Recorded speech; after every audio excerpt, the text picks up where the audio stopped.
Sarah Martinez wiped down the coffee machine for the third time that morning, her hands trembling slightly as she tried to ignore the whispers coming from Table 7. The small diner on the outskirts of Phoenix had been her workplace for 2 years now, and she thought she had grown thick skin against the judgment of customers. But today felt different.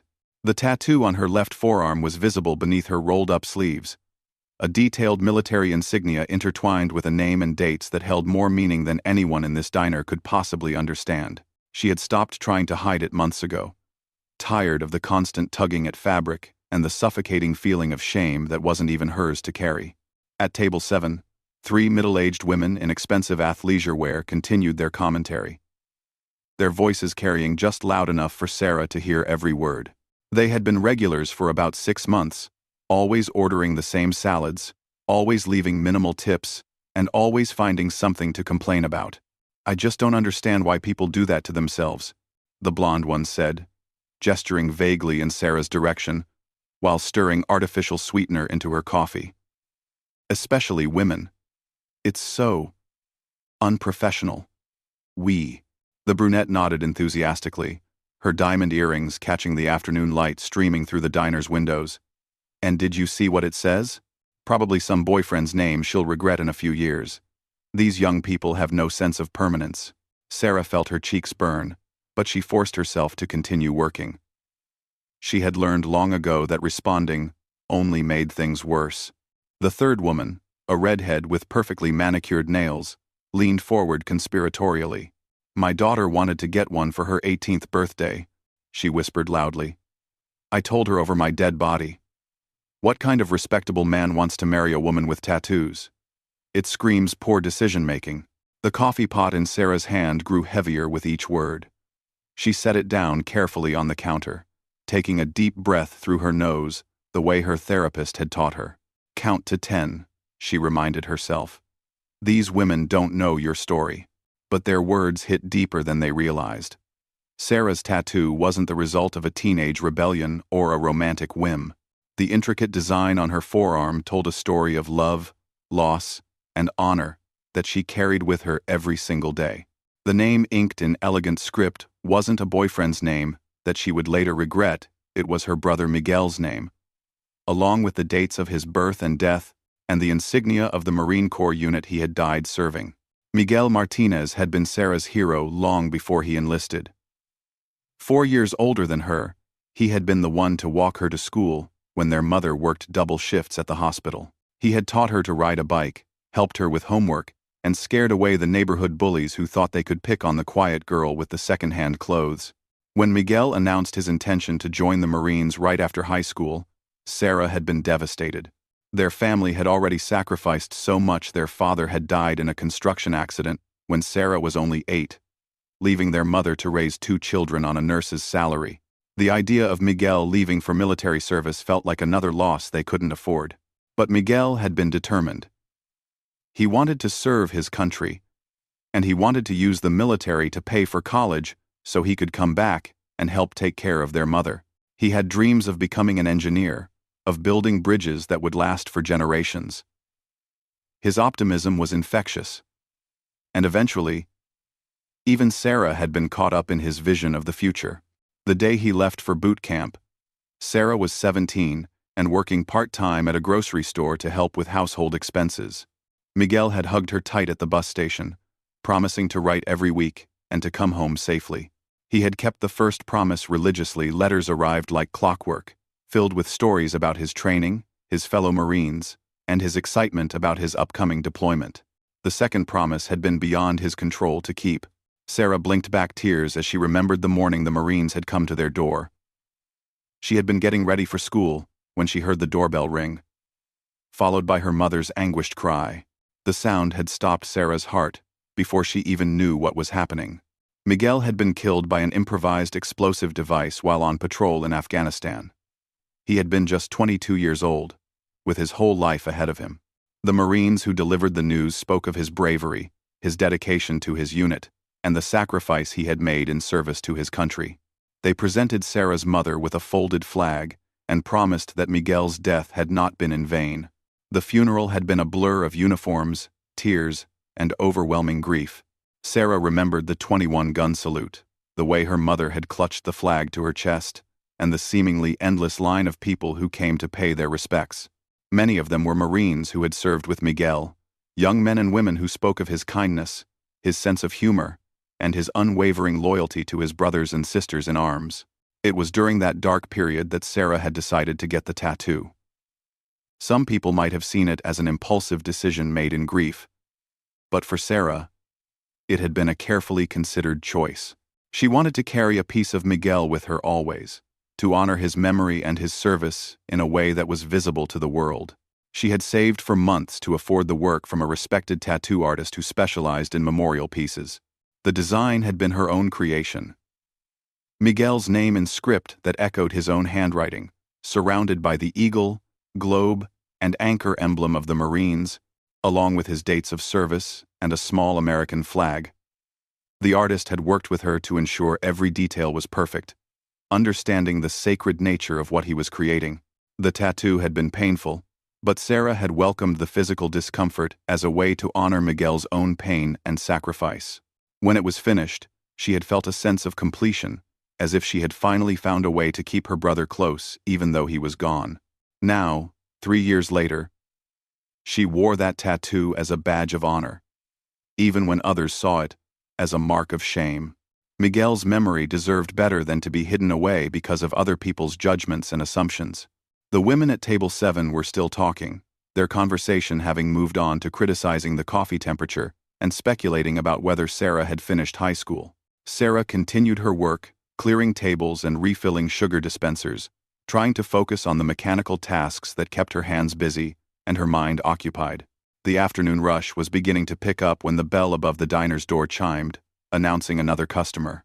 Sarah glanced up from the order pad where she was tallying receipts and felt her breath catch in her throat. A man in military dress blues had entered the diner, his uniform impeccable, and his bearing unmistakably that of a career soldier. The insignia on his collar indicated he was a colonel, and the ribbons on his chest spoke of years of distinguished service. He was perhaps in his 50s, with graying hair and kind eyes that seemed to take in everything about the small establishment in a single glance. He chose a booth near the window, away from the chattering women at table 7, and sat down with the careful posture of someone accustomed to military protocol. Sarah approached his table with a menu and a glass of water, her hands steadier now than they had been all morning. "Good afternoon, sir," she said, her voice carrying the respectful tone she reserved for military customers. "Can I start you with some coffee?" The colonel looked up at her with a smile that reached his eyes. "That would be perfect. Thank you. And please, call me David when I'm out of uniform mentally, if you know what I mean." Sarah smiled back, appreciating his attempt to put her at ease, though she couldn't help but notice his gaze briefly fall to her tattoo before returning to her face. Unlike the judgmental stares she was used to, his expression seemed to shift to something like recognition, or perhaps respect. As she poured his coffee, the colonel studied the menu with the careful attention of someone who understood the value of a good meal. "What would you recommend?" he asked. "I'm not from around here. Just passing through, on my way to a ceremony at the base." "The meatloaf is really good," Sarah replied honestly. "And the apple pie is homemade. The cook used to work at a fancy restaurant before she came here." "Meatloaf and apple pie it is," the colonel said with a grin. "Comfort food at its finest." As Sarah walked away to place his order, she could feel the women at table 7 watching the interaction with renewed interest. She heard one of them comment about how much more respectful military men were compared to these tattooed young people, and Sarah had to bite her tongue to keep from responding. The colonel's presence seemed to command respect from the other diners, even those who had been critical moments before. Sarah found herself stealing glances at him as she worked, noting the way he sat straight-backed even in the casual diner booth, the way he thanked her politely each time she refilled his coffee, and the way his eyes seemed to hold depths of experience that spoke of a life spent in service. When his food arrived, he ate with the efficient manner of someone who had learned to appreciate a good meal whenever it was available. He complimented the meatloaf and asked for a second piece of pie, engaging Sarah in brief but pleasant conversation about the local area and the weather. It was as he was finishing his meal that the situation at table 7 escalated beyond Sarah's ability to ignore it. The blonde woman had apparently noticed the colonel's presence and decided to make her opinions about tattoos known to someone she assumed would share her views. She raised her voice just enough to ensure both Sarah and the colonel could hear her words clearly. "It's such a shame how these young people today have no respect for their bodies," she announced, gesturing once again toward Sarah. "I mean, look at that tattoo. What kind of message does that send? I bet she doesn't even know what those military symbols mean. Probably just thought they looked cool." Her companions murmured agreement, emboldened by what they perceived as a sympathetic audience in the colonel.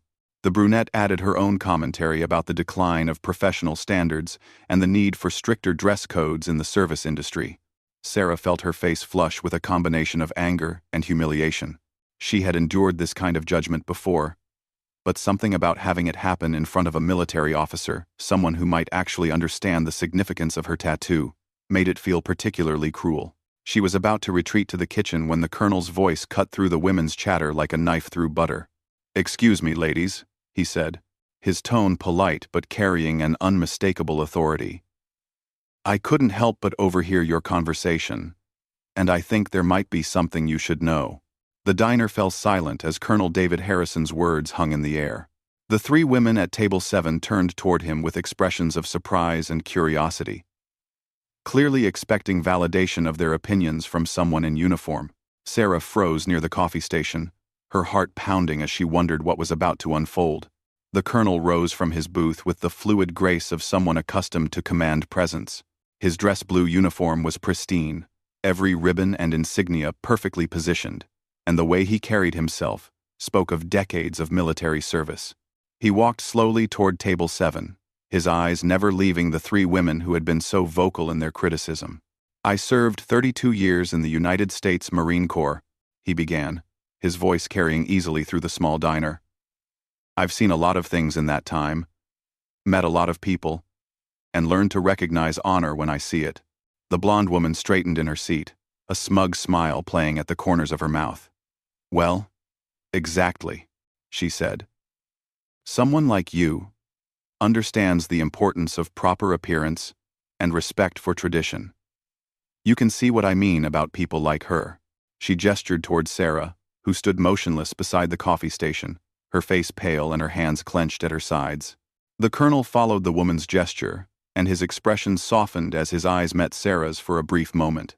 "Ma'am," the colonel said, turning back to address the blonde woman directly, "I think you've misunderstood my point entirely."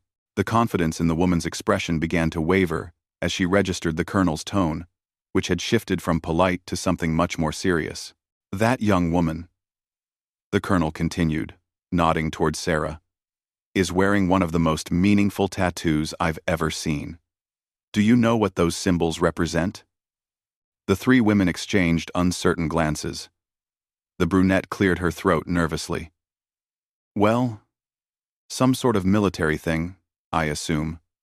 Probably just copying what she's seen in movies."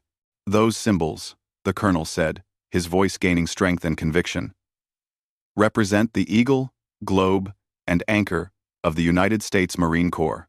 But more than that, they represent sacrifice, honor, and loss." He paused, allowing his words to sink in before continuing. "The name written there in script, Miguel Martinez, that's not some boyfriend's name she'll regret. That's a Marine who gave his life in service to this country. And if I'm reading the dates correctly, he was killed in Afghanistan 3 years ago." Sarah's eyes filled with tears, but she remained silent, transfixed by the colonel's words and the way he was defending not just her tattoo, but Miguel's memory. "That tattoo," the colonel went on, "is a memorial. It's a way for someone who loved a fallen Marine to carry his memory and honor his service every single day. It's one of the most patriotic displays I've ever seen, and the fact that she wears it openly, despite judgment from people who don't understand its meaning, shows more courage than most people will ever possess." The color had drained from the blonde woman's face, and her companions looked equally uncomfortable. The redhead opened her mouth as if to speak, then closed it again, without saying anything. The colonel wasn't finished. He reached into his breast pocket and pulled out his wallet, from which he extracted a small, worn photograph. He held it up for the women to see. "This is my son, Lieutenant Marcus Harrison, United States Army," he said, his voice thick with emotion. The photograph showed a young man in army dress uniform, his smile bright and his eyes full of life. The resemblance to his father was unmistakable, and the love in the colonel's voice as he spoke about him was evident to everyone in the diner. "I don't have a tattoo," the colonel continued, "but I understand why people get them. When you lose someone you love in service to their country, you look for ways to keep them close, to honor their memory, to make sure the world knows they mattered." He tucked the photograph back into his wallet with careful reverence. "What I see when I look at that young woman's tattoo is love, loss, pride, and remembrance. What I don't see is anything deserving of mockery or judgment." The silence in the diner was profound. Other customers who had been quietly eating their meals were now openly watching the scene unfold, some nodding in agreement with the colonel's words. An elderly man at the counter removed his baseball cap and placed it over his heart in a gesture of respect. The blonde woman finally found her voice, though it came out as barely more than a whisper. We didn't know. We know," the colonel agreed. "You made assumptions about someone based on appearance alone, without taking the time to understand the story behind what you were seeing." The brunette looked genuinely distressed. "We're so sorry. We had no idea it was a memorial." "Your apology isn't owed to me," the colonel said firmly. "It's owed to her, and more importantly, to the memory of the Marine, whose name she bears with such honor." Sarah finally found the strength to move, walking slowly toward table 7 with tears streaming down her cheeks. She had never expected to have her brother's service defended by a stranger, never imagined that someone would understand so completely what her tattoo truly meant. "Miguel was my brother," she said, her voice shaking but clear. "He enlisted right out of high school. He wanted to serve his country, and he wanted to earn money for college so he could become an engineer." She paused, taking a breath to steady herself before continuing. "He was killed while on patrol. The Marines told us he died protecting his unit when their convoy hit an IED. He was supposed to come home in 3 months." The 3 women at the table looked stricken, their earlier judgment replaced by shame and regret. The blonde woman had tears in her own eyes now. "I got the tattoo because I wanted to carry him with me always," Sarah continued. "I wanted people to see his name and know that he existed, that he mattered, that he served with honor. I never expected it to make people think less of me. People think less of you because they don't understand." The colonel interjected gently. "But that says more about them than it does about you." He turned back to the 3 women, who were sitting in stunned silence. "I hope this experience has taught you something about the danger of making snap judgments about people. You saw a tattoo and assumed it represented poor decision-making or rebellion. In reality, it represents love, sacrifice, and honor." The redhead was the first to stand up from the table. She walked slowly toward Sarah, her expensive handbag clutched tightly in her hands. "I am so deeply sorry," she said, her voice thick with emotion. "We were wrong. So terribly wrong. Your brother, Miguel, he was a hero." The brunette and blonde followed suit, both offering tearful apologies to Sarah. Their earlier arrogance had been completely replaced by genuine remorse and respect. "He was a hero," Sarah agreed, wiping her eyes with the back of her hand. "And he would have been appalled by the way you were talking about people with tattoos, because he always taught me to never judge someone without knowing their story." The colonel smiled at this response, clearly impressed by Sarah's grace in the face of her critics' apologies. "Your brother sounds like he was a wise man as well as a brave one." "He was," Sarah said simply. "He was the best person I ever knew." The atmosphere in the diner had completely transformed. Other customers were now approaching Sarah to shake her hand and thank her for her brother's service. The elderly man at the counter introduced himself as a Vietnam veteran and shared that he had lost friends in service as well. A young couple with a baby made a point of telling Sarah how much they appreciated military families and their sacrifices. The three women who had been so critical earlier asked if they could pay for Sarah's lunch break and for the colonel's meal as well. They also left a generous tip. NBR. Far more than they had ever left before. Along with a handwritten note, apologizing again for their behavior, and thanking Sarah for her brother's service. As the afternoon wore on, the colonel remained in his booth, occasionally engaging in conversation with other customers, but always keeping an eye on Sarah. He seemed to understand that his presence was providing her with a sense of support and validation that she had rarely experienced. During a quiet moment, Sarah approached his table with the coffee pot to offer him a refill. "Colonel Harrison," she said softly, "I can't thank you enough for what you did. No one has ever defended me like that before." "You shouldn't have needed defending," the colonel replied. "And please, call me David. After what you've shared today, I feel like we're family." Sarah smiled through fresh tears. "Miguel would have liked you. He always said the best leaders were the ones who stood up for people who couldn't stand up for themselves." He sounds like he was a natural leader himself," David said. "The Marines he served with were lucky to have him." "Can I ask you something?" Sarah said, hesitating slightly. "You mentioned a ceremony at the base. What kind of ceremony?" The colonel's expression grew solemn. "It's a memorial service for Marines killed in action over the past year. Their families will be there, and we'll be adding their names to our memorial wall." Sarah felt a chill of recognition. Miguel's name was added to a memorial wall 3 years ago. It was one of the hardest days of my life, but also one of the most important. Seeing his name there, knowing it would be remembered forever. "Would you like to come?" the colonel asked suddenly. "To today's ceremony, I mean. It's open to the public, and I think you might find it meaningful. These families are going through what you went through 3 years ago." The invitation surprised Sarah, but she found herself nodding before she could even think about it. "I would like that very much. When I finish my shift here, I could drive over. Thanks for watching. And that really with reading. I would like that. I'll wait for you," David said. "If you'd like, you could ride with me. I think these families would benefit from meeting someone who's walked their path and found a way to honor their loved one's memory." Sarah felt a warmth spreading through her chest, a feeling she hadn't experienced in a long time. For so long, her tattoo had been a source of judgment and misunderstanding. Today, for the first time, it had connected her with someone who truly understood its significance.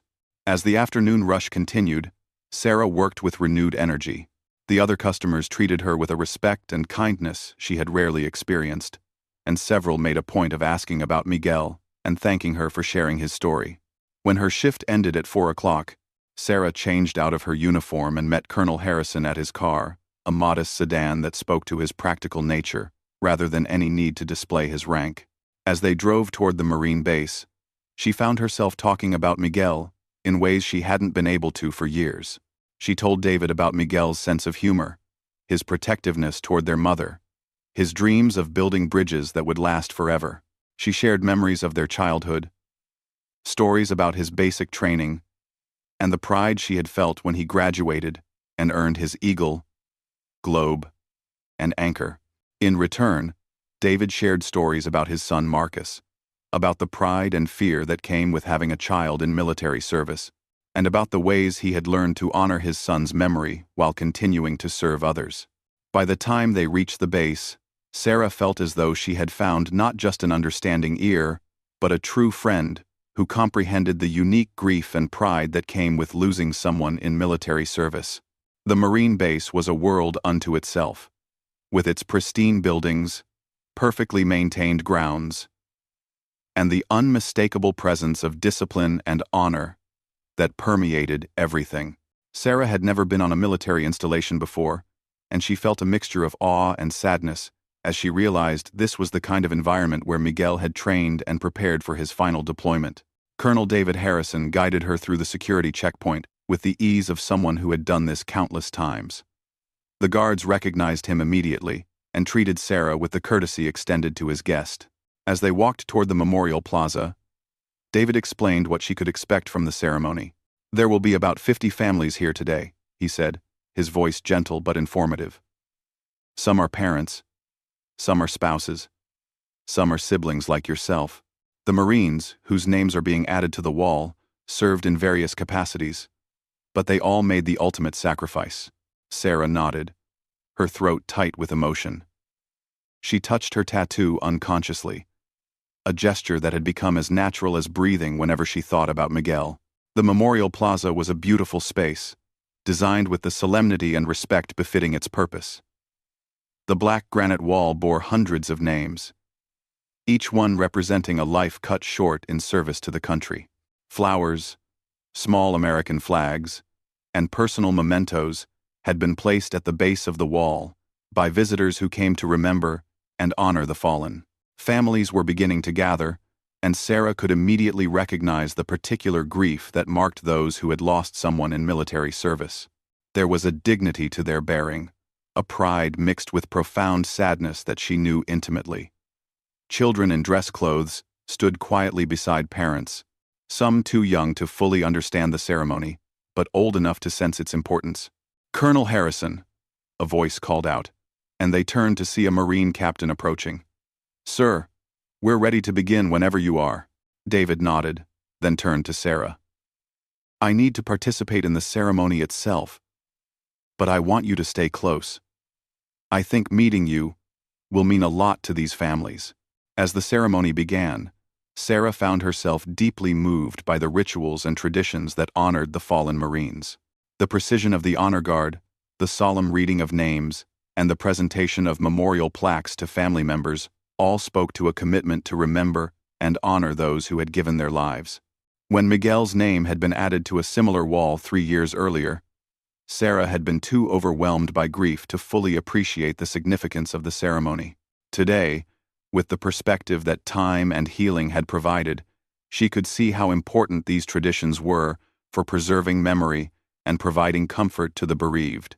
During the reception that followed the ceremony, Colonel Harrison introduced Sarah to several families.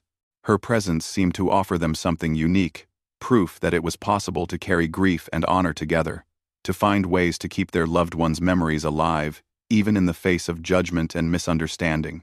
She spoke with Maria Santos, whose husband had been killed in a training accident, about the challenges of explaining military service to people who had never been touched by it. She shared stories with Jim and Carol Wright, who had lost their son in a helicopter crash, about the ways grief evolved and changed over time, without ever really going away. But it was her conversation with Lisa Chen that proved most profound. Lisa was about Sarah's age, and had lost her twin brother Kevin in combat just 6 months earlier. She was struggling with anger and isolation, feeling like no one in her civilian life could understand what she was going through. "I keep thinking about getting a tattoo like yours," Lisa said, gesturing to Sarah's forearm. "Something to honor Kevin. But my family thinks it's a terrible idea.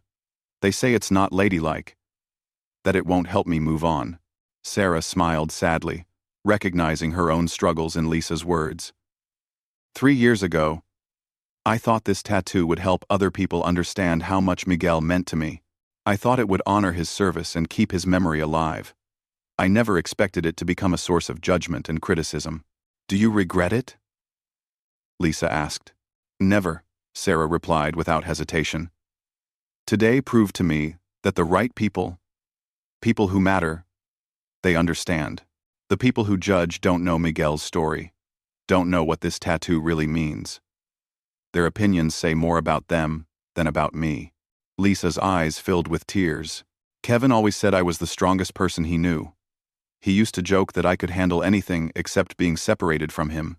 "Maybe getting a tattoo isn't about other people at all," Sarah suggested gently. "Maybe it's about having something that connects you to Kevin every day, something that reminds you of his love and his service. The people who matter will understand, and the people who don't understand, well, Their opinions don't really matter. As the afternoon progressed, Sarah found herself becoming an informal counselor to several family members who were struggling with similar issues. Her experience with grief, combined with her perspective on honoring military service, seemed to provide comfort and guidance to people who were earlier in their own journeys. Colonel Harrison observed these interactions with obvious satisfaction. During a quiet moment, he approached Sarah with a thoughtful expression. "You have a gift," he told her. "The way you're connecting with these families, the comfort you're providing. Have you ever thought about doing this more formally?" Sarah looked puzzled. "There are organizations that provide support to military families, especially those who have lost loved ones," David explained. "Groups that help people navigate grief, understand military culture, and find ways to honor their loved ones' service. Your experience, your perspective, your ability to connect with people, those are valuable resources." The idea had never occurred to Sarah, but as she looked around at the families she had spoken with that afternoon, she began to see the possibility. So many of them were struggling with the same issues she had faced: isolation, misunderstanding, the challenge of keeping their loved ones' memories alive in a world that often seemed indifferent to military sacrifice. "I never finished college," Sarah said uncertainly. "After Miguel died, I had to work to help support my mother. I don't have any formal training in counseling or social work. Some of the most effective grief counselors are people who have walked the path themselves," David replied. "Your lived experience, your ability to articulate what this journey is like, those qualifications, matter more than any degree." As the ceremony concluded and families began to disperse, several people approached Sarah to thank her for her words and to exchange contact information. Lisa Chen hugged her tightly, promising to stay in touch as she continued to navigate her own grief journey. "You've helped me understand something important today," Lisa said. "Kevin's memory belongs to me, and how I choose to honor it should be my decision. Thank you for showing me that." Lisa. Lisa. Lisa. Lisa. On the drive back to the diner, Sarah felt a sense of purpose that had been missing from her life for years. The events of the day, from the confrontation with the judgmental customers to her interactions with grieving military families, had shown her that her experience with loss and honor could serve a larger purpose. "Colonel Harrison." "David," she said, as they pulled into the diner parking lot. "How would someone like me get involved with those organizations you mentioned?" David smiled, reaching into his wallet to pull out a business card. "Start by calling this number. It's for the Military Family Support Network. Tell them I referred you, and mention your conversation with the families today. They're always looking for peer counselors who can relate to what military families go through." Sarah took the card, turning it over in her hands. The simple piece of paper felt heavy with possibility. "There's something else," David added. "The ceremony today isn't the only one of its kind. There are memorial services, support group meetings, and family events throughout the year. If you're interested, I can connect you with the coordinators. Many of them could use someone with your perspective and communication skills." As Sarah got out of the car, she turned back to face David through the open passenger window. "Thank you," she said, her voice thick with emotion, "for defending me today. For helping me understand that Miguel's memory matters. For showing me that there might be a way to turn this grief into something meaningful." "Thank you," David replied. "For reminding me why we serve, and for showing those families today that it's possible to carry loss with dignity and purpose. Miguel would be proud of the woman you've become." Sarah walked back into the diner for the evening shift with her head held higher than it had been in years. Her tattoo was still visible on her forearm, but now it felt different. Instead of a mark that invited judgment, it felt like a badge of honor, a symbol of love and service that connected her to a community she was only beginning to understand. The 3 women from Table 7 were long gone, but their impact on the day had been profound. Their judgment had led to Colonel Harrison's intervention, which had led to Sarah's invitation to the memorial ceremony, which had opened up possibilities she never could have imagined. As she tied her apron and prepared for the evening rush, Sarah thought about the conversation she would have with her mother that night. For the first time since Miguel's death, she would have something hopeful to share. Something that suggested a future built around honoring his memory rather than simply surviving his loss. The business card from the Military Family Support Network was tucked safely in her pocket, and she found herself touching it periodically throughout her shift, reassured by its presence and the possibilities it represented. When the last customer left that evening, and Sarah was cleaning the coffee machine one final time, she paused to look at her reflection in its polished surface. The woman looking back at her still bore the mark of grief that would always be part of her story. But there was something new there, as well. Purpose, connection, and the beginning of understanding that her brother's legacy could extend far beyond the beautiful tattoo on her arm. Miguel had dreamed of building bridges that would last for generations. As Sarah locked up the diner and headed home, she realized that she might have found a way to build bridges of her own, connecting grieving families to hope, understanding, and the knowledge that their loved ones' service and sacrifice would never be forgotten. The tattoo that had brought her mockery and judgment had ultimately led her to her calling. In honoring Miguel's memory, she had discovered a way to serve others who walked the same difficult path. It was, she thought, exactly the kind of outcome her brother would have wanted. Love triumphing over loss, service extending beyond the grave, and one person's pain becoming another's source of strength and hope.